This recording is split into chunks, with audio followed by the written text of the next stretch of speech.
అదృష్టవశాత్తు వాళ్ళకు ఒక అవకాశం కలిసి వచ్చి కాంగ్రెస్ పార్టీ అధికారంలోకి వచ్చింది. అయినా మేము ఆమోదించినము, ప్రజా తీర్పును గౌరవించినము.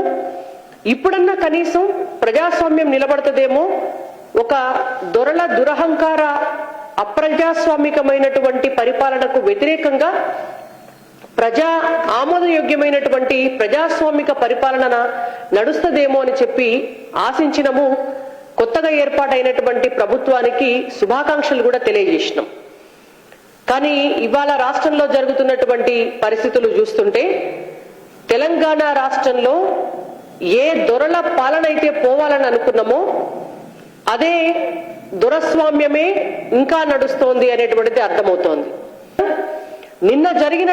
నిన్న హైదరాబాద్ లో రాజేంద్ర నగర్ యూనివర్సిటీలో, వ్యవసాయ యూనివర్సిటీలో జరిగినటువంటి ఒక ఘటన అయితే చాలా అమానవీయమైనటువంటి ఘటన. మీరందరూ కూడా దాదాపుగా ఆ వీడియో చూసి ఉంటారు. కానీ మళ్ళొక్కసారి రాష్ట్ర ప్రజల కోసము అలాగే మీడియా మిత్రుల కోసం కూడా మళ్ళొక్కసారి ఈ వీడియోను ప్లే చేస్తున్నాను. నేను ఒకసారి ఈ వీడియో చూడండి. బ్రేకింగ్ న్యూస్ మనం చూస్తున్నాము. ఉద్యాన వర్సిటీ భూములు ఏవైతే ఉన్నాయో వాటిని హైకోర్టు నిర్మాణానికి కేటాయించొద్దని డిమాండ్ చేస్తూ ఏబీవీపీ చేపట్టిన ధర్నా తీవ్ర ఉద్రిక్తతకు దారితీసింది. ఏబీవీపీ రాష్ట్ర కార్యదర్శి ఝాన్సీని పోలీసులు చుట్టుపట్టుకొని లాగడాన్ని విద్యార్థులు తీవ్రంగా వ్యతిరేకిస్తున్నారు. మీరు మళ్ళీ ఒక్కసారి ఈ వీడియో మొత్తం చూడండి.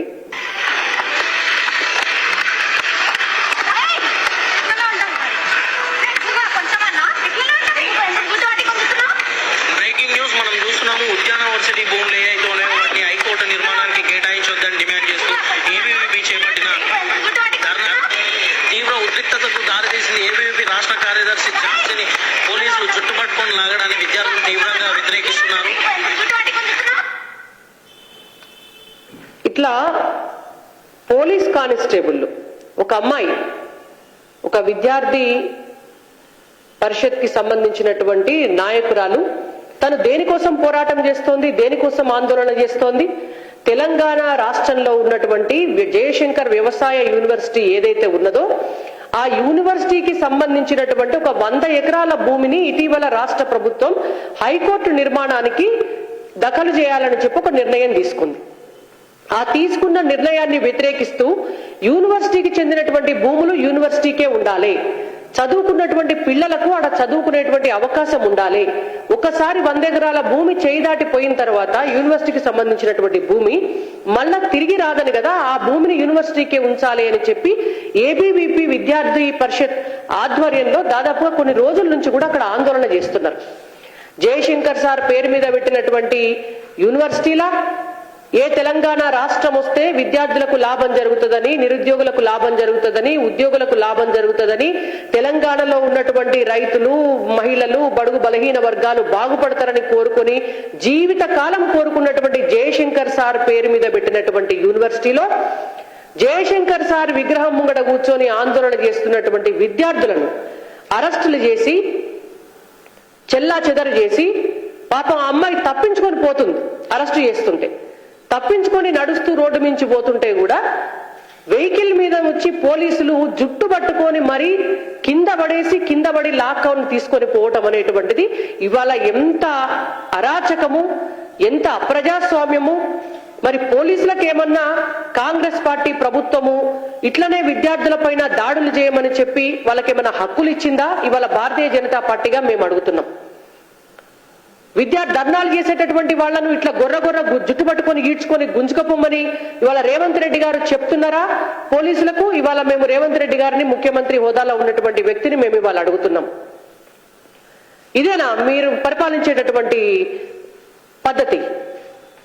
అంటే ఇవాళ తెలంగాణ రాష్ట్రంలో ధర్నాలు చేయొద్దు, తెలంగాణ రాష్ట్రంలో ఆందోళనలు చేయొద్దు, తెలంగాణ రాష్ట్రంలో ఉద్యమాలు చేయొద్దు. ఉద్యమాలు చేసుకొని తెచ్చుకున్నటువంటి తెలంగాణలో గత 10 సంవత్సరాలుగానే అనేక అన్యాయాలు, అక్రమాలు జరిగినాయి. అందరి నోర్లు నొక్కేసిండ్రు అని మేం బాధపడుతుంటే ఇప్పుడు వచ్చినటువంటి కొత్త ప్రభుత్వము ఆ దొరకు 10 రెట్లు ఎక్కువ దొరస్వామ్యాన్ని చూపిస్తున్నారు.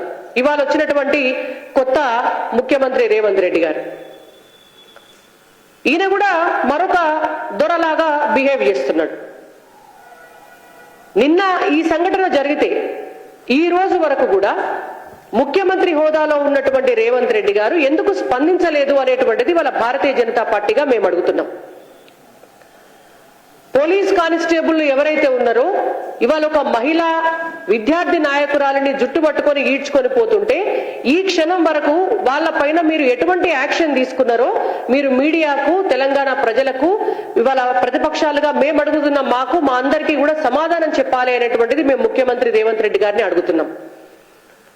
ఇక్కడ జరిగినటువంటి ఘటనను మనము అనేక రకాలుగా చూడొచ్చు.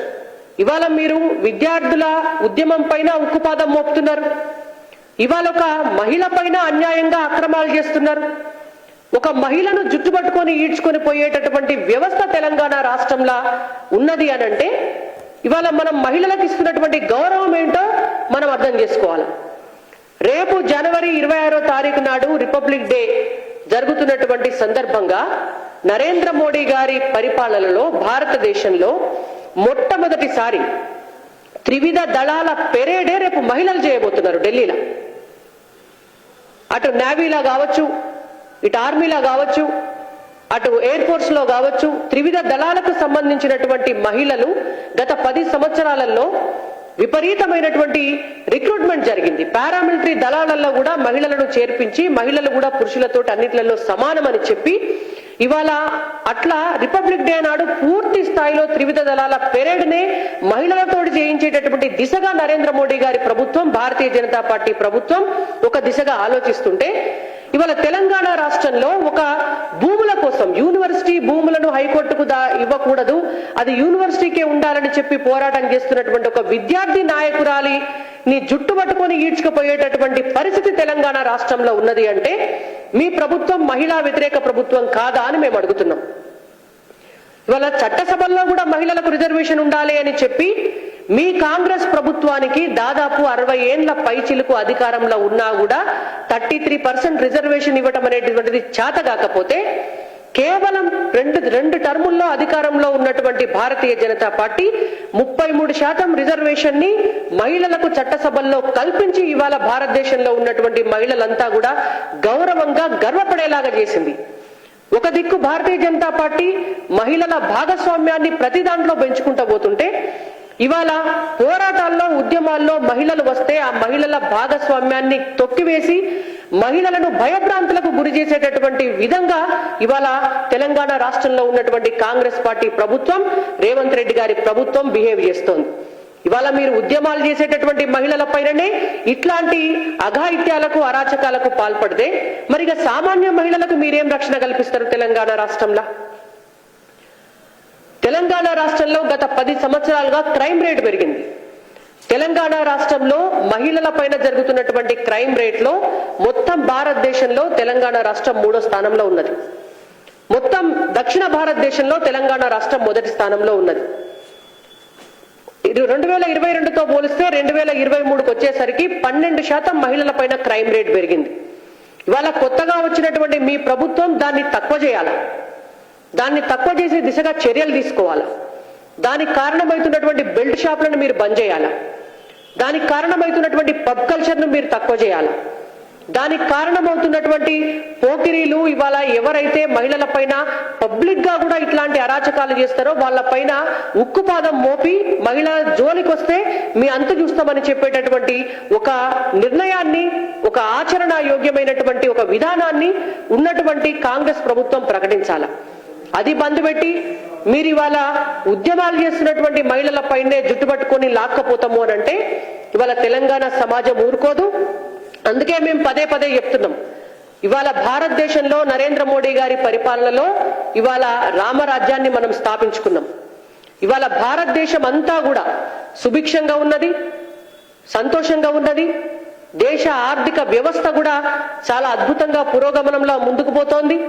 కాంగ్రెస్ పార్టీ అధికారంలో ఉన్నప్పుడు తుమ్మితే ఊసిపోయే ముక్కులాగా ఉన్నటువంటి భారతదేశ ఆర్థిక వ్యవస్థ ఇవాళ ప్రపంచంలోనే 5వ సుస్థిరమైనటువంటి ఆర్థిక వ్యవస్థగా పైకి వచ్చింది. కరోనా లాంటి విపత్తులో కూడా అమెరికా, చైనా, రష్యా లాంటి దేశాలు కూడా అల్లాడిపోతే భారతదేశము 10 దేశాలకు అన్నం పెట్టేటటువంటి పరిస్థితిలోకి వచ్చింది. 100 దేశాలకు వ్యాక్సిన్ ని కూడా ఎగుమతి చేసేటటువంటి పరిస్థితికి వచ్చింది.